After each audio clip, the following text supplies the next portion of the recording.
আজকে বানাবো পমফ্রেট মাছ। পমফ্রেট মাছের একটা অন্য ধরনের রেসিপি নিয়ে আজকে আমি চলে এসেছি। এর জন্য নিয়ে নিয়েছি 3টে বড় সাইজের মাছ।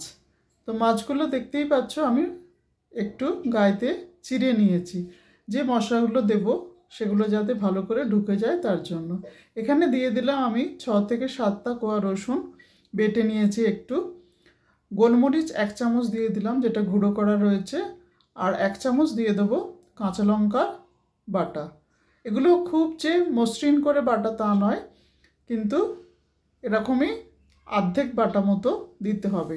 আর দিয়ে দিলাম 1 চামচ নুন। নুন এখানে তোমরা পরিমাণ মতো দেবে, কিন্তু যেহেতু এটার মধ্যে আর কোনো মশলা দেবো না বা গ্রেভি টাইপের কিছু হবে না, দিয়ে দিলাম একটু সাদা তেল, সেই জন্য নুনটা একটু দেখে দিলেই ভালো, যাতে নুনটা বেশি না হয়ে যায়। পুরো মশলাটা ভালো করে মাছের গায়ে এবং মাছের যে কাটা জায়গাগুলো রয়েছে তার মধ্যে ঢুকিয়ে দিতে হবে। এবার বলি রান্নাটা আমি কোত্থেকে শিখলাম। এই রান্নাটা আমি প্রথম যখন গুজরাটে গিয়েছিলাম তখন আমি আমার এক বোনের হাতে খেয়েছিলাম, অসাধারণ লেগেছিল। এমনিতেই মাছটা আমি ভীষণ ভালোবাসি, কিন্তু ও যখন বানিয়েছিল সেটা এত অসাধারণ লেগেছিল। তারপর আমি অনেকবার খেয়েছি, কিন্তু কোনোদিন সেরকমভাবে বানানো হয়ে ওঠেনি।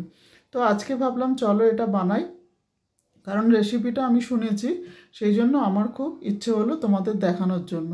কিছুক্ষণ আমি রেখে দিয়েছিলাম মাছটা, যে কারণে মশলাগুলো মাছের সঙ্গে খুব ভালো করে মজে গেছে এবং মাছের ভেতরে খুব সুন্দর করে ঢুকে গেছে। এবার আমি বসিয়ে দিলাম একটা তাওয়া। তাওয়ার মধ্যে আমি দেব ঘি। হ্যাঁ, এই রান্নাটা পুরোটা ঘি দিয়েই হবে। এখানে আমি 4 চামচ মতো ঘি দিয়ে দেব। আর ঘিটা গরম হয়ে যাওয়ার পর মাছটা ঢেকে ঢেকে একটু ভেজে নেব। এটাই হচ্ছে রান্নাটা। আর এর মধ্যে কোনো মশলা কোনো কিছু দেয়া হবে না, শুধু ঘিয়ের মধ্যে যে উপকরণগুলো দিলাম সেটা মাছের সঙ্গে ভালো করে মিশিয়ে নিয়ে খুব সুন্দর করে লাল করে ভাজতে হবে।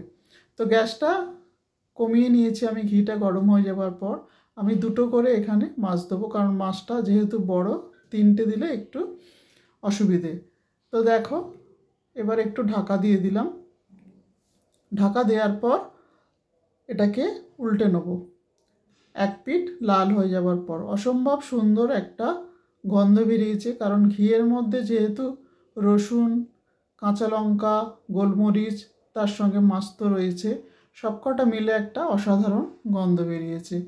তো দেখো, এবার দেখাচ্ছি তোমাদের, পুরোটা ভাজা হয়ে গেছে। এবার বাকিগুলো এরমভাবে ভেজে নেব। বাকি আর একটা আছে, তোমরা চটপট ভেজে নাও। Thank you so much.